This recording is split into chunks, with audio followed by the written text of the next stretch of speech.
तो हमारा आज का जो शेयर है वो है KPI green energy.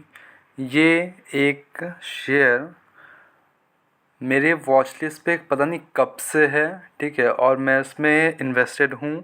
I know drastically ये अचानक से गिर गया है, बहुत ज़्यादा गिर गया, अपने मतलब जो हाई लगाया था उससे काफ़ी गिर गया है।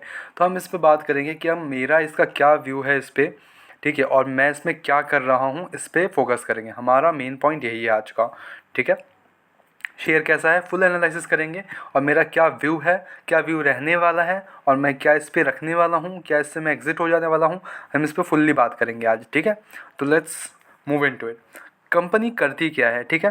The develop, build, own, manage and maintain renewable power facilities, solar and wind, solar hybrid power projects, ठीक है।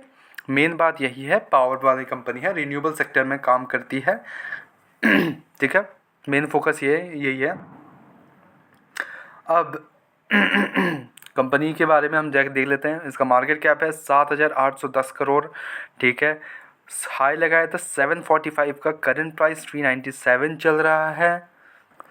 तो अप्रॉक्स शेयर्स अप्रॉक्स 50 के करीब क्रैश कर चुका है शेयर, ठीक है। क्रैश्ड शेयर ही बोल सकते हैं इसको हम। भाई 50% गिर गया, अब क्या क्रैश करेंगे, मतलब क्या अब जीरो हो जाए, नहीं ना। तो अपने हिसाब से तो क्रैश ही बोल सकते हैं इसको अभी के लिए, ठीक है। बट इसका जो फंडामेंटल्स है काफ़ी प्रॉमिसिंग लग रहा है मेरे को। अब मैं बताता हूँ क्यों, ठीक है। डिविडेंड यील्ड अच्छा खासा देता है, ठीक है। 0.11 का डिविडेंड यील्ड है। इंडस्ट्री P 29.3 है, स्टॉक का P 24। अंडर वैल्यूड नहीं बोलेंगे, अभी तक फेयर वैल्यूड ही लग रहा है, ठीक है। कुछ भी अंडर वैल्यूड ओवर वैल्यूड नहीं है। अगर यहाँ से थोड़ा सा गिरता है तो हम बोल सकते हैं कि ये थोड़ा सा अंडर वैल्यूड हो सकता है। देखो, अब डेप्ट इक्विटी आप देखोगे ना तो 0.24 करोड़ का है, which is very very less, ठीक है। परफेक्ट, डेप्ट इक्विटी कम है। PEG रेशियो कम है, 1 से कम है, ठीक है। ऑपरेटिंग मार्जिन 34% का ऑपरेटिंग मार्जिन रखा है, विच इज़ ओके। ROCE देखोगे तो आप प्रॉमिसिंग है, ठीक है, कोई इशू नहीं है उसमें। ROCE आप कितना चाहिए यार, 20 से 15 से ऊपर है, और क्या चाहिए आपको। 21% का सालाना मतलब वो कर रहा है, तो ROCE वो कर लो। ROE 29.6 है, ठीक है। डेप्ट इसके पास 469 करोड़ का है। अगर आप डेप्ट मतलब डेप्ट के अगर आप रिजर्व्स देखोगे इसके पास, तो रिजर्व्स काफ़ी प्रॉमिसिंग है। 1899 करोड़ का रिजर्व्स लेके बैठा है, और इसके पास डेप्ट देखो, डेप्ट कम है, ठीक है। तो डेप्ट का तो इशू छोड़ ही दो इस पर। ये कंपनी फोकस कर दी है ग्रोथ पे, ठीक है। अभी हो गया ये इसका मेन मोटा मोटा हिसाब था कि हाँ ये अच्छी गंदी है। अभी स्टॉक का पी वगैरह सब डाउन आ गया है, बहुत सही हो गया। स्टॉक का पी बहुत अच्छे से गिर गया है, काफ़ी अच्छा हो गया है। मैंने इस पॉइंट पे, यस आई इन्वेस्टेड इन, मैंने माल उठाया इस पॉइंट पे। और मैं क्या करने वाला हूँ इसके लिए, मैं इसको होल्ड करके रखने वाला हूँ। पहला पॉइंट, हम इसके क्वार्टर रिजल्ट चेक करते हैं। अब मेरे को क्यों और एक पसंद है इसके क्वार्टर रिजल्ट्स में। क्वार्टर रिजल्ट्स अगर आप देखोगे तो सेल्स में बढ़ोतरी है, ईयर टू ईयर सेक्टर, मतलब सेक्टर बोल रहा हूँ sorry, year to year, quarter to quarter में ग्रोथ है। एक्सपेंसेस ठीक है, एक्सपेंसेस जो बढ़ा है कोई इशू नहीं है। ऑपरेटिंग जो प्रॉफिट है वो अगर आप देखोगे तो quarter to quarter, year to year में अच्छा खासा ग्रोथ है। मार्जिनली ग्रोथ है quarter to quarter, but year to year अच्छा खासा ग्रोथ है, कोई इशू नहीं है। वैसे भी रिजल्ट्स अच्छे नहीं आ रहे थे, बट इसके रिजल्ट अच्छे आए हैं इस बार।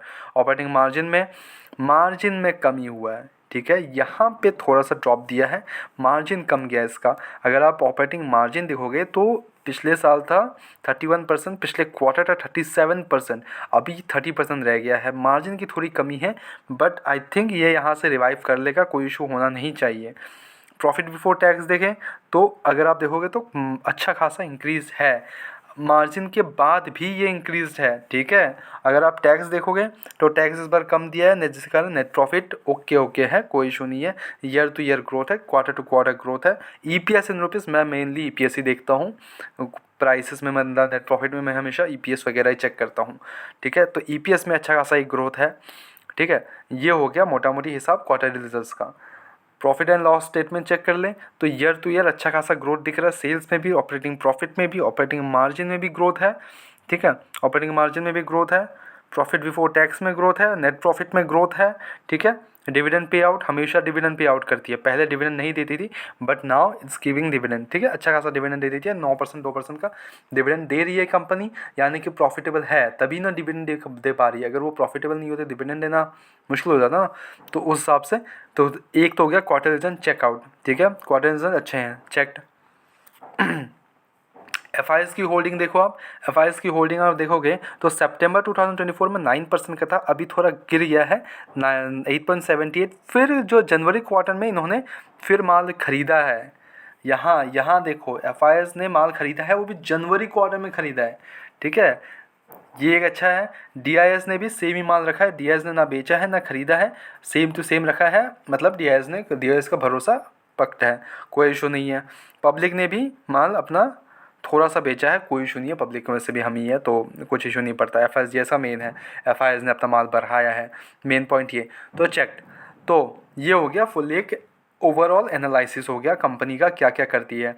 कंपनी क्या करती है पता ही है, क्वार्टर रिजल्ट अच्छे हैं, स्टॉक का पी गिर चुका है, ठीक है। अब स्टॉक का पी मैंने इसी प्राइस रेंज पे उठाया जो मैंने पहले किया था, मैंने काफ़ी अच्छा खासा बेच दिया था उस टाइम पे, फिर मैंने अभी रिसेंटली अभी उठाया है माल। मैंने आज भी इसको एवरेज आउट किया है, अगर यहाँ से एक डिप लेता है तो मैं और एवरेज करने वाला हूँ इसको, ठीक है। अब यहाँ पे मैंने क्यों उठाया है, बिकॉज देखो डेप्ट है नहीं, कंपनी फोकस कर रही है ग्रोथ पे, एंड बचा जो प्रोजेक्ट्स वगैरह मिलते हैं इसको अच्छे खासे मिल जाते हैं, कोई इशू नहीं होता है इसको, ठीक है। और इसके पास अच्छा खासा ऑर्डर बुक भी है, तो ये तो है पक्का कि यहाँ से मेरा पैसा डबल तो बना के दे देगी, बिकॉज अगर ये अपने ऑल टाइम हाई को भी टच कर लेती है तब भी मेरा पैसा डबल होना पक्का है, बिकॉज अभी 50% कर चुका है, तो मेरे को एक अच्छा खासा प्राइस पे मिल रहा है, अच्छा खासा डिस्काउंटेड प्राइस पे मिल रहा है। अगर यहाँ से एक डिप देता है तो मैं और इन्वेस्ट करने वाला हूँ, ये सीधा सा पक्का है। सोच लो, बस सोच के बस अपने पास पैसा लेके बैठे रहो, जैसे कि डिप देता है तो कोई इशू नहीं, उठा लो, बस माल उठाओ, ठीक है। तो ये है मेरा फंडामेंटल एनालिसिस, ये तो जो भी एनालिसिस था यही एनालिसिस था, ठीक है। ये फुल एनालिसिस हो गया। यहाँ से क्या हो सकता है, या फिर तो आप क्या कर सकते हो, इसको डिप में उठाना स्टार्ट कर सकते हो अगर आप उठाना चाहते हो, बट फिर भी मेरा जो भी बाय एंड सेल कोई भी रिकमेंडेशन नहीं है, मैं खाली सजेशंस दे सकता हूँ आपको, ठीक है। ये मेरा सजेशन शेयर्स होते हैं जितने मैं शेयर करता हूँ यहाँ पे, तो मेरे खाली सजेशन शेयर होते हैं। अब आपको डिसाइड करना है कि आप इन्वेस्ट कर रहे हो कि नहीं, अपने फाइनेंशियल एडवाइजर से पूछो आप रिस्क ले सकते हो कि नहीं, बिकॉज एक छोटी कंपनी है तो ऑब्वियसली आप रिस्क ले सकते हो नहीं, वो आप पे डिपेंड करता है। मैं रिस्क लेता हूँ बिकॉज ओके, मैं वही देखता हूँ कि मैं छोटी कंपनी से उठाना, ज़्यादा बड़ी कंपनीज में उठाता नहीं हूँ, बिकॉज वहाँ पर मेरे को पता है कि मेरे पास पैसे नहीं बनने वाले वहाँ, उतना ज़्यादा पैसे बनेंगे नहीं, वो खाली सेफ रिस्क एकदम सेफ खेलने के लिए होता है, मेरे को सेफ नहीं खेलना, मैं रिस्क उठाता हूँ। जैसे मेरे को कंपनी अगर कुछ भी इशू लगता है कंपनी में तो मैं विड्रॉ हो जाता हूँ, मैं अपना लॉस ही बुक कर लूँ, लेकिन अगर कंपनी अच्छा कर रही है तो मैं लॉस बुक नहीं करता हूँ, वहाँ पर मैं बैठे रहता हूँ वहाँ पर, सिंपल सी बात है। कभी कुछ भी हो जाए, 1 साल बैठना पड़ जाए, 2 साल, मैं तो लॉस बुक नहीं करने। हालांकि मैं उस पॉइंट पर आ जाऊँगा जहाँ पे लॉस बुक नहीं करना पड़े, लॉस तो बिल्कुल बुक नहीं करूँगा पूरा, ठीक है। यही एक चीज़ याद रखना पड़ता है। अभी शेयर्स अभी धीरे धीरे मतलब एक मूव दे रहा है, अब देखते हैं। एफ का डाटा तो हमेशा निगेटिव ही आ रहा है, बट फिर भी क्यों मूव दे रहा है, एंड मूव दे रहा है अच्छी बात है। क्वार्टर्स रिजल्ट सारे अभी क्वार्टर स्टार्ट हो जाएंगे आने, मतलब अगले महीने से, अप्रैल वगैरह से, तो उसके बाद ही देख पाएंगे कि क्या चलता है, ठीक है। तब तक तो मेरे को नहीं लगता कुछ ऐसा खास मूव आने वाला है, यही धीरे धीरे करके मूव देंगे, फिर नीचे एक ड्रॉप देंगे, फिर एक मूव देंगे, ऐसा करके होगा अभी तो जैसे डिप में लें you can go for it, ठीक है। तो ये मेरा एनालिसिस थी, फुल एनालिसिस यही था मेरा, बाय एंड सेल रिकमेंडेशन नहीं होता, खाली सजेशन होते हैं। आपको क्या करना है वो आप पे डिसाइडेड है, आप अपना रिसर्च करो, उसके बाद ही उस पर डिसीजन लेना कि क्या करना है आपको, ठीक है। ये हो गया मेरा रिसर्च, ठीक है।